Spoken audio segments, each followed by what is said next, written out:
Olá, olá, como vamos? Vamos continuar a leitura do livro O Parto Sem Dor. Essa é uma coleção de livros chamada Vida Afetiva e Sexual, da editora Arte Nova. E nós estamos lendo aqui a página 47, que já é o último, o último o último título do segundo capítulo. E a gente vai começar o capítulo 3. Então, vamos lá começar, dando continuidade. Subtítulo: As influências genitais. A tomada de consciência da diferença de sexo entre os pais caracteriza a fase genital no curso da qual se reestrutura o vivido pré-genital. Joga-se, então, um pequeno drama com 3 personagens, pai, mãe e filho, no curso do qual o último entra em conflito com um dos pais. A hostilidade criada por essa situação é geradora de angústia e de culpabilidade, que terão ressurgências ao longo da vida adulta. A menina deseja estabelecer com seu pai uma relação privilegiada e deseja, de maneira simbólica, a desaparição da sua mãe, a qual pretende se substituir. Frases como, abre aspas, quando você for velha, fecha aspas, quando você morrer, eu me caso com o papai, traduzem bem inocentemente esta rivalidade. Durante a gravidez, a revivescência do desejo de um filho do pai, tomando o lugar da mãe junto dele. A gestante terá, enfim,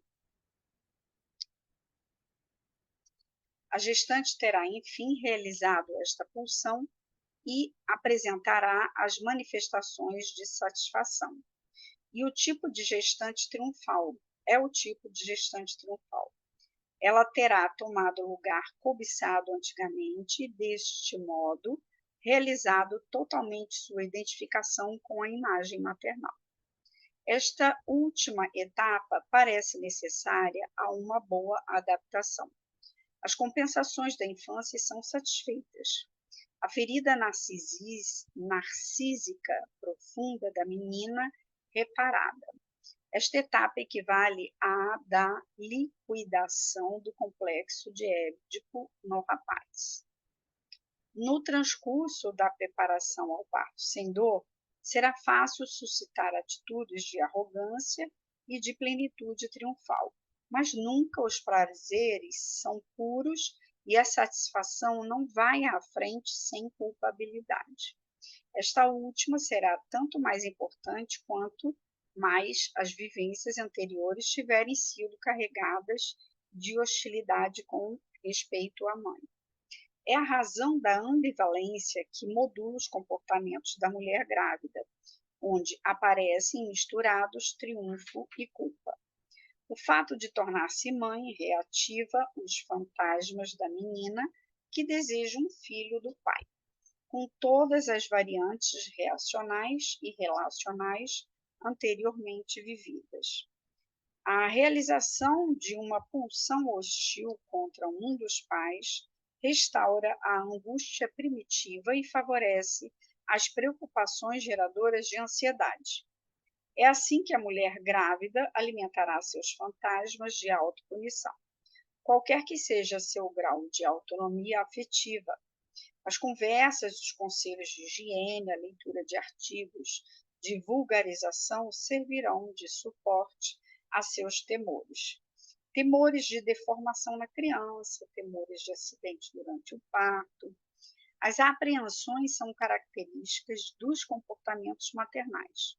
São a consequência da culpabilidade que decorre da identificação vitoriosa com a mãe. Assim, as mulheres de perfil ansioso parecem pagar antecipadamente, de maneira expiatória, um resgate a seu triunfo. Muito facilmente dão conhecimento de suas inquietudes ao obstetra, reclamando o exorcismo. Ele deve saber tranquilizar sem reserva, pois elas exigem serem convencidas. Mas se a própria mãe apresentou um parto difícil, será mais trabalhoso serená-las, sobretudo se a identificação com a imagem materna é forte. A filha não pode escapar ao temor de sofrer a sorte da sua mãe, o que, por vezes, leva a renunciar à maternidade.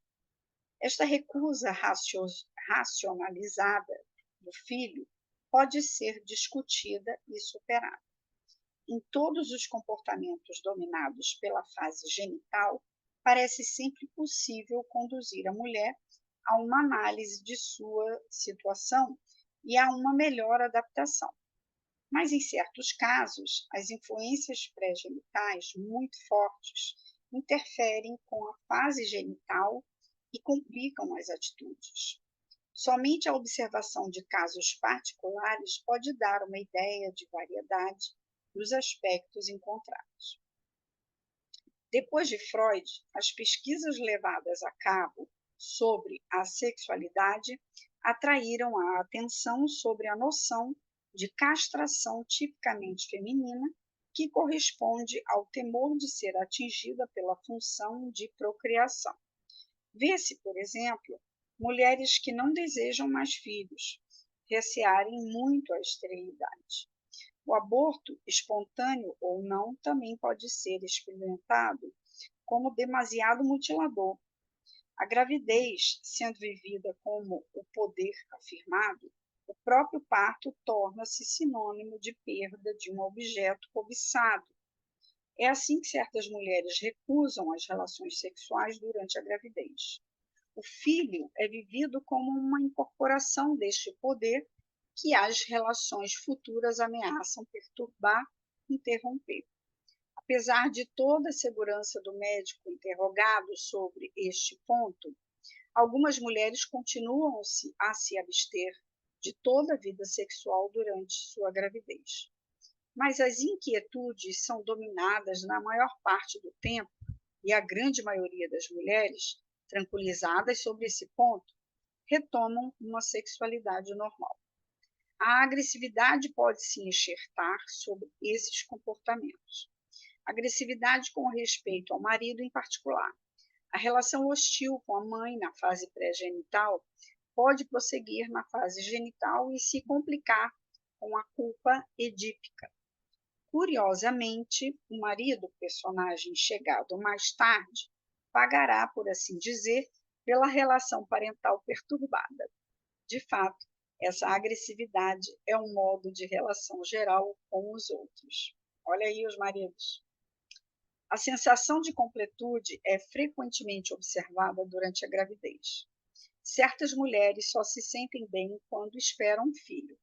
Parecem reencontrar sua unidade corporal e seu equilíbrio psíquico. Essa euforia cessa com o parto, dando vez a um humor deprimido. Sensações de angústias e choros aparecem sem razão.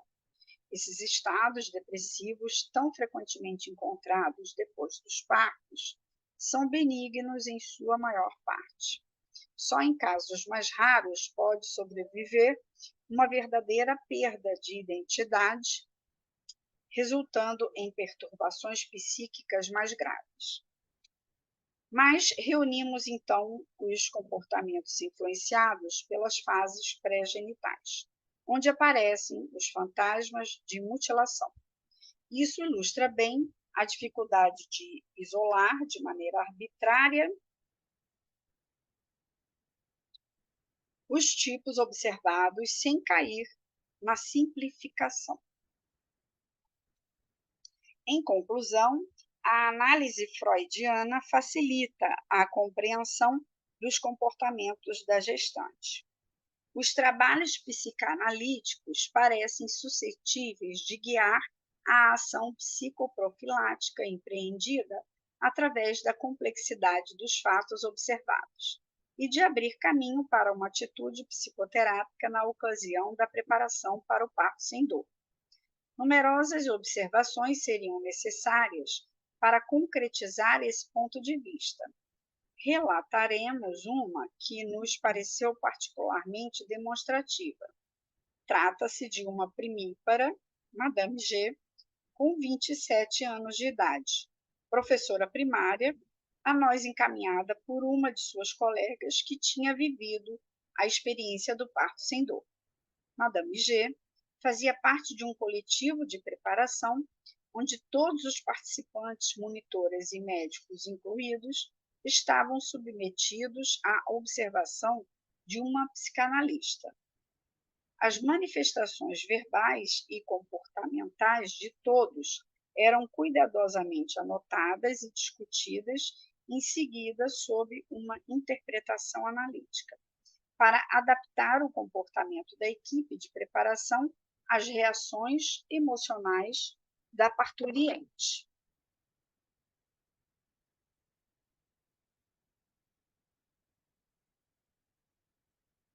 Madame G, logo a princípio, chamou nossa atenção. Desde a primeira sessão, do mesmo modo como as outras mulheres presentes, afirma sua confiança no método psicoprofilático, mas, curiosamente, faz uma associação com uma experiência cirúrgica.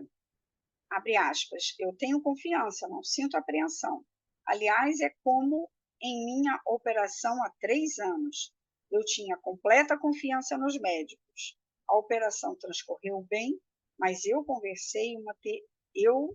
conservei uma terrível lembrança por causa da anestesia. Meteram-me uma máscara, é muito penoso, eu tive muito medo. No entanto, eu estava confiante. Talvez eu não deveria ter pontinhos, pontinhos, pontinhos. Suas dúvidas a propósito do parto são vividas e deslocadas para uma experiência anterior. Ela manifesta, assim, uma atitude ambivalente, enquanto as outras mulheres do grupo projetam suas apreensões sobre o meio exterior. Madame G faz recair sobre o próprio médico uma parte de seus sentimentos hostis e de sua oposição defensiva. Como os exercícios práticos eram assegurados em sessões individuais por uma monitora, bem cedo lhe foi dada a ocasião de trasladar esta hostilidade sobre outra pessoa. No transcurso desses exercícios, ela se mostra muito agitada, falando sem parar, voltando frequentemente sobre a descrição de sua apendicectomia. A monitora intervém para fazê-la voltar à calma, advertindo-a que uma tal conduta seria nefasta no dia do parto. A reação não se fez esperar. Na sessão coletiva seguinte, ao médico que se surpreende com seu silêncio inabitual, ela responde impulsivamente: eu aprendo a me calar. A cena precedente é assim evocada diante do grupo e a própria Madame G sente tão bem o valor agressivo da atitude que no fim da reunião ela pergunta à monitora se não a teria vexado muito. O assalto emocional do obstetra e da monitora por Madame G parece nos ter perturbado seriamente a preparação. Um fornece um suporte aos impulsos eróticos inconscientes. O outro oferece uma imagem de personagem materno interditor com os sentimentos de hostilidade que isso supõe. Na medida em que o conflito reside fora de uma possível tomada de consciência, deixa prever um comportamento de fracasso durante o parto, pois tudo o que é incluído nesse conjunto relacional está evidentemente carregado de culpabilidade. Aliás, na continuação da preparação, Madame G vai nos mostrar de que maneira reagirá no momento do trabalho. Após ter ouvido as explicações sobre a dilatação e a expulsão, fases cujas representações mentais suscitam sempre emoções, relata que uma de suas amigas sofreu durante 3 dias, sem que nada tenham feito por ela, entre aspas, que finalmente sofreu uma perfusão e teve, assim, bem entendido, um parto muito mau. Ela acrescenta que receia bastante o mesmo gênero de dificuldades. Uma outra de suas amigas, no entanto, experimentou um perfeito trabalho de parto graças à preparação, mas ela está persuadida de que se assemelhará antes à primeira, a que sofreu. Pergunta então ao obstetra: é possível que isso se passe assim? O que o senhor pensa disso? E o que o senhor teria feito nesse caso? Com um tom de ligeira impaciência, o médico replica que ele não pode responder a uma questão assim formulada, sem elementos precisos, que ele pessoalmente não conheceu nenhum caso semelhante na sua prática. Esta resposta reflete perfeitamente toda a vivência efetiva mascarada atrás do problema aparente da técnica obstétrica. Para lá das palavras pronunciadas, que se passou exatamente?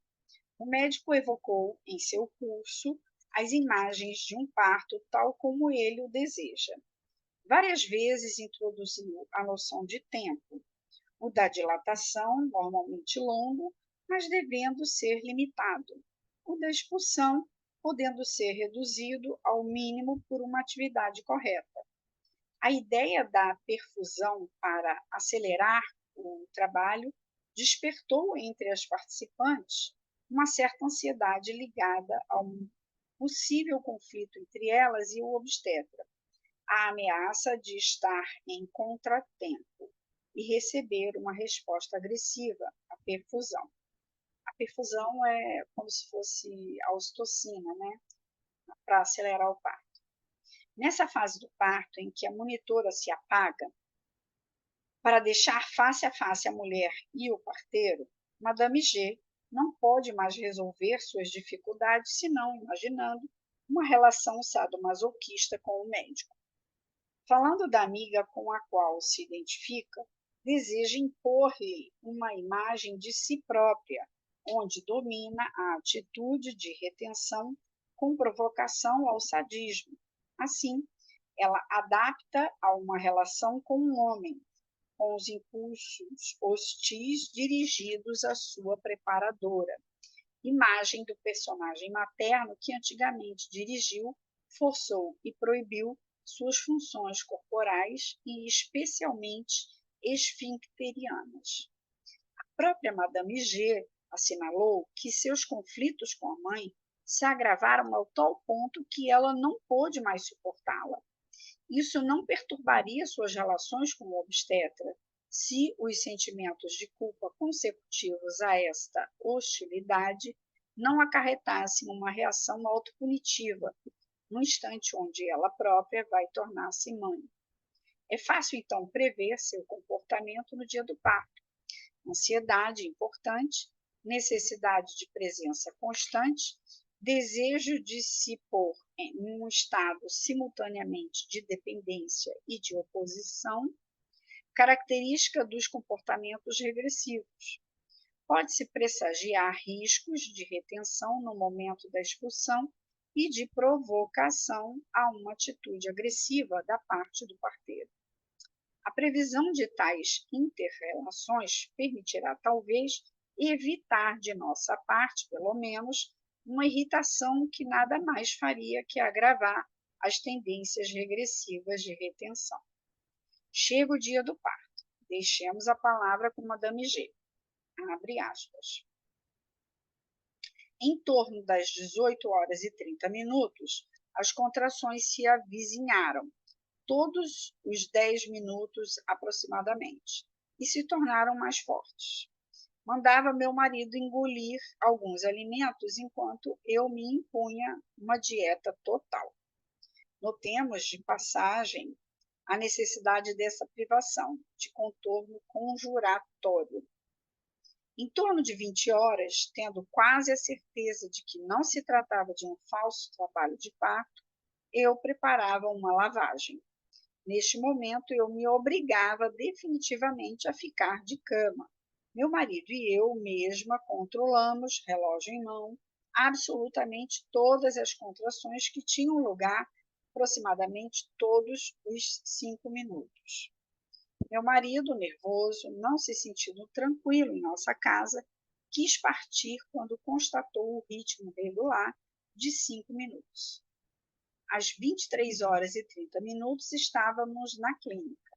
A enfermeira de plantão muito gentilmente me disse: instala-se aqui, a parteira está de licença, as irmãs de caridade estão dormindo e eu não me atrevo a despertá-las. Mas fique tranquila que amanhã de manhã, com toda certeza, alguém vai examiná-la. A ambivalência aparece desde a chegada na clínica, pois a paciente sabia muito bem que, com um telefonema seu, a monitora chegará para ajudá-la.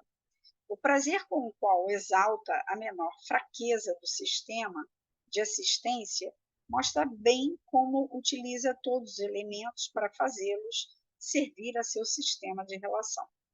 O relato prossegue, abre aspas.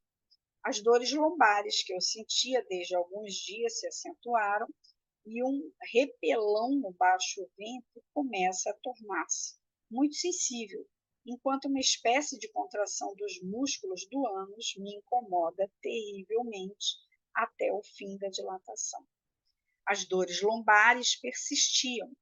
Foi então que Madame M, a monitora, começa um fastidioso trabalho de massagem na coluna vertebral que dura até de manhã. Eu sentia com embaraço que a esgotava, mas eu só ficava aliviada esmagando meu dorso contra sua mão chapada sobre mim. O controle continuou até às 6h, esgotando todo mundo. O erotismo anal, numa relação sadomasoquista, ultrapassa todas as nossas previsões. O relatório recomeça, abre aspas. A irmã que me examinou declara então: dilatação completa. O bebê está aqui. Chamem o doutor. Eu estava plenamente confiante e sossegada quando, depois de algumas contrações fortes e muito próximas, elas se espaçaram e ameaçaram a se deter. O doutor tinha chegado. Ele me examinou e declarou: o trabalho não terminou. Dilatação pequena. Vamos romper a bolsa das águas e, se voltando para a irmã, prepare-me uma pequena perfusão. Senti uma pontada no coração. A palavra perfusão me assustou. Era sinônimo para mim de parto anormal. Meu marido me encorajou, mas senti o doutor grave e silencioso. Eu interpretava mal seu mutismo. Agora penso que ele queria simplesmente apressar o trabalho imperfeito e não envergonhar a irmã que se enganara. O fantasma é, então, muito mais forte que todas as explicações científicas dadas durante a preparação. A perfusão é recebida como uma punição. Abre aspas.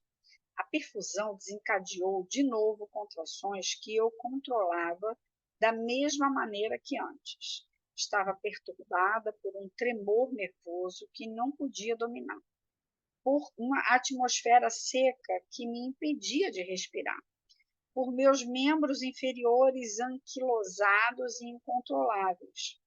Fui apressada, incitada, comandada energeticamente, e eu me revoltava interiormente contra os outros e contra mim mesma. Ora, agradeço aos que me maltrataram, pois jamais poderia me dominar sozinha nesta fase final de dilatação. Fecha aspas. Ô, louco, hein? Que depoimento. Ela se exprime assim em seus fantasmas, pois o obstetra só pronunciou as palavras indispensáveis. Quanto à monitora, instruída durante numerosas discussões das necessidades relacionais, mostrou-se de uma extrema complacência. Mas, elaborando seus fantasmas, a parturiente pode dominar sua angústia, e sendo essencial, no entanto, que o parteiro aceite tudo com benevolência, desculpabilizando assim as pulsões agressivas. O resto do relatório, aliás, é muito positivo com relação à equipe de preparação e ao próprio método. Abre aspas. naquele dia mesmo, escreve ela, tive a demonstração da superioridade do método psicoprofilático, dois pontos, uma jovem mulher, cujo parto desenrolou-se em seguida muito facilmente, por ignorância enlouqueceu seu marido e toda a família, a ponto de provocar um acidente com um carro que ia ter a clínica. Fecha aspas. É dizer a que ponto também Madame G se sentia capaz de provocar descargas agressivas em torno dela, dramatizando o comportamento mesmo de seu círculo familiar. Esta experiência nos pareceu interessante por mais de uma razão. O parteiro seguiu o desdobramento de sua relação com a paciente e interpretou-lhe o sentido. A dominação que se tornou um elemento gerador de segurança para a mulher, que exprime assim suas emoções como lhe convém. Durante longo tempo, os adeptos da psicoprofilaxia ligaram o sucesso do método ao grau de indolorização obtido. Esta observação traz à prova que uma mulher pode perfeitamente apresentar no curso do seu parto aparências comportamentais regressivas e tirar benefícios disso, reduzindo seus conflitos internos segundo suas possibilidades afetivas. E agora vamos começar o capítulo 3. Linguagem, comportamento e meio protegido. É o título desse capítulo. Como já vimos, Pavlov e seus discípulos sublinharam a importância da linguagem e esclareceram o papel da palavra como excitante condicionante. A linguagem, um sistema de sinalização próprio do homem, permite a abstração e a generalização. As ligações condicionantes, estabelecidas ao nível deste segundo sistema, tornam a experiência concreta transmissível, sem que seja necessariamente vivida. É o princípio mesmo da educação. Numerosas experiências devidas a Rogoff, discípulo de Pavlov, mostram que a palavra tem uma importância igual à de um sinal do primeiro sistema e provoca os mesmos efeitos daquele.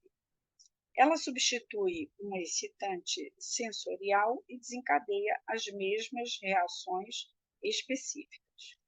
As sensações subjetivas e as manifestações objetivas que o calor provoca, por exemplo, ao nível da pele, surgem simplesmente ao se pronunciar o nome calor, após um condicionamento apropriado com um excitante térmico. O organismo inteiro reage assim à palavra. Os antigos já conheciam o poder formidável da língua. Todos sabemos que uma palavra agradável ou desagradável é capaz de transformar profundamente nosso humor. Curamos, empalidecemos, ficamos arrepiados e de nosso corpo. Não. Coramos, empalidecemos, ficamos arrepiados ou distendemos os músculos de nosso rosto e de nosso corpo, sob o efeito de uma simples incitação verbal. E não temos aqui senão manifestações imediatamente perceptíveis. Todos os nossos órgãos sofrem modificações vasculares, motoras, secretórias, sob o efeito de uma modulação do tecido nervoso excitado por uma simples palavra. As reações do organismo à fala são recolhidas de diferentes maneiras. Registram-se particularmente respostas motoras ou certos reflexos vegetativos. Entre as manifestações vegetativas, a reação eletrodermal apresenta um interesse particular, pois ela é utilizada como um índice da componente emocional das reações comportamentais. Esta reação vegetativa ou reflexo psicogalvânico resulta de variações bioelétricas ao nível da pele. Pode registrar-se graficamente e medir graças a aparelhos especiais. Constitui o critério de atividade de uma parte do cérebro, a formação reticulada, que é muito sensível às descargas de adrenalina, o hormônio da emoção. Uma palavra reativando as lembranças cria emoções responsáveis por modificações elétricas que podem ser graficamente registradas. A reação eletrodermal está em correlação com o nível de vigilância. Nos estados de fraca vigilância, repouso, relaxação e sono, a resistência cutânea é grande e as respostas registradas são pouco numerosas e de fraca amplitude. Em compensação, nos estados de forte vigilância, esforço, atenção, tensão afetiva em particular, a resistência da pele diminui sob o efeito das ações associativas, que influenciam a formação reticular. É possível, então, registrar reações muito numerosas de amplitude variável, mas elevada. Para analisar a influência da fala sobre um comportamento e, através disso, objetivar a tensão afetiva que certas palavras suscitam, é possível registrar as respostas eletrodermais no transcurso de um exame psicológico, e muito particularmente quando o teste de Jung trata-se de um teste de associação verbal a uma palavra estímulo proposta pelo experimentador. O sujeito associa uma resposta. A palavra estímulo, bem como as respostas associadas, desencadeiam no sujeito reações de amplitude e frequência variáveis. Torna-se, então, possível demarcar certas palavras ou expressões particularmente carregadas sobre o plano afetivo, geradoras de tensão para um dado indivíduo. Dois traçados sobre os quais são registradas as reações motoras e vegetativas de um sujeito, quando de um exame psicológico, ilustram o que precede. No transcurso de uma entrevista, a mulher relata que antes de ter uma filha fez 2 abortos acidentais, um aos 2 meses e outro aos 4 meses. Observar as variações da curva cada vez que a palavra aborto é pronunciada. O resto da conversação não provoca nenhuma modificação no traçado. Vou mostrar para vocês aqui o traçado. Quando fala a palavra aborto, tem esse pico.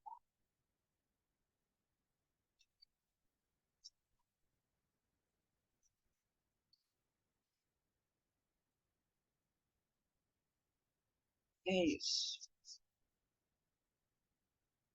Tem outro exemplo aqui.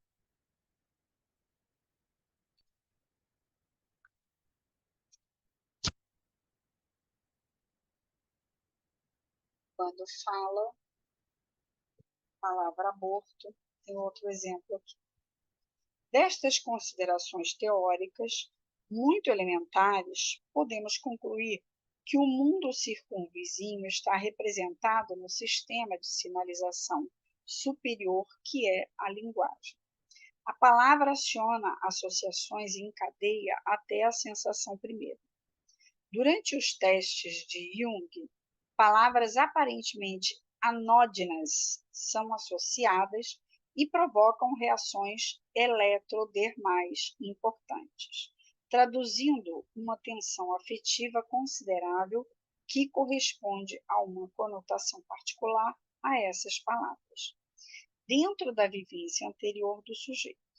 Assim, quando acreditamos ter esquecido completamente certos acontecimentos, uma simples uma simples excitação aparentemente neutra, vista de uma paisagem, de um objeto, percepção de um odor, provoca bruscamente um sentimento de mal-estar, uma sensação agradável ou desagradável. É a reminiscência que acarreta, por vezes, um estado de desconforto psíquico sem que nós saibamos sua razão, pois não temos sempre consciência da relação imediata entre esta excitação e a situação anteriormente vivida. O processo permite compreender o conceito psicossomático da enfermidade. Uma situação com uma forte ressonância emocional é estocada no sistema nervoso. Torna-se o primum movens de desordens, cujo ponto de aplicação é um órgão. Um elemento de uma situação similar, reativando os circuitos precedentemente estabelecidos. Desencadeia a mecânica assim montada, que age então como uma máquina em marcha lenta. É o famoso gatilho, né, gente? Gatilho que faz esse estímulo, né, de memória emocional acontecer. O deslanchamento de tais circuitos, devido a repetidas incitações, provoca perturbações no funcionamento de diversos órgãos. A longo termo, elas acarretam lesões que evoluem por si mesmas, pondo em perigo um órgão ou o próprio indivíduo. Na mulher grávida, a somação de emoções é capaz de conduzir a estados de tensão psíquica, com consequências orgânicas nefastas. São múltiplas as causas que envolvem desde a simples fadiga nervosa, devido à estafa, até eventos mais complexos da vida familiar. As ressonâncias sobre o desenvolvimento do parto nem sempre aparecem em uma relação direta de causa e efeito. As etapas de fadiga provindo da simples estafa são as mais facilmente reconhecíveis. Cita-se como exemplo clássico o caso de telefonistas submetidas a repetidas solicitações. O esforço de adaptação permanente a um ritmo rápido de trabalho torna-se assim a origem das desordens. Mas existem casos mais insidiosos, nos quais a hipertensão está ligada a uma vivência mais íntima. Sua detecção é mais árdua e sua prevenção menos simples que uma prescrição de repouso.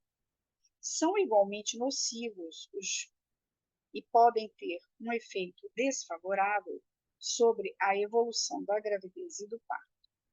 Certas perturbações da dinâmica uterina têm uma origem psíquica. Sua coincidência com situações de ansiedade produz-se com uma regularidade e uma frequência significativas. Em algumas mulheres, observamos no transcurso do trabalho contrações anormais e fortes, chamadas hipertônicas, cuja elevada intensidade e o ritmo rápido criam uma desarmonia na marcha do parto. Devemos frequentemente deixar postos meios terapêuticos poderosos para ver o fim dessas hipertonias. Numerosas observações vêm confirmar esta relação entre o trabalho uterino e os estados de hipertensão psíquica. Citaremos, por exemplo, o caso de Madama O. primípara, com 19 anos. Esta jovem mulher apresentava uma hipertonia uterina há mais de 12 horas. Os antiespasmódicos utilizados diretamente em injeções intramusculares, como em perfusões venosas, acabaram por provocar a dilatação do canal, mas o parto durou cerca de 24 horas, terminando, contudo, pela expulsão espontânea de um bebê de 3,2 kg. Nenhuma razão mecânica explicava essa dificuldade, mas a história dessa jovem mulher era significante. Casada precipitadamente 5 meses antes, contra a vontade dos pais, enfrenta sem transição realidades para as quais não está preparada. A gravidez sobrevinda como uma punição antes mesmo da conclusão da adolescência é vivida num acúmulo de emoções contraditórias. Desde a descoberta da gravidez, experimentada como uma falta, até o desdobramento do parto. Ela está submetida a uma somação de excitações geradoras de ansiedade. Casada porque grávida, ela deve, num lapso reduzido de tempo, adaptar-se a uma vida independente, fazer face às responsabilidades de mulher casada e enfrentar as angústias da gestante. Podemos imaginar as perturbações afetivas de um ser imaturo diante das dissensões familiares das quais é causa e objeto. O primeiro conflito com os pais é, ao mesmo tempo, aquele que conduz à ruptura com o meio familiar, abreviando no mesmo golpe o intervalo que habitualmente separa esta crise do casamento e da procriação. São certamente começos muito maus que necessitam um esforço de adaptação, dificilmente superável por uma moça de 19 anos. O estado de hipertensão psíquica no qual ela viveu durante vários meses explica bem a hipertonia uterina de natureza tipicamente psicossomática. O pessoal preocupado em ter êxito na tarefa a que se propõe deverá compreender a importância de tais fatos. Praticar a psicoprofilaxia é, etimologicamente, agir ao nível do psiquismo.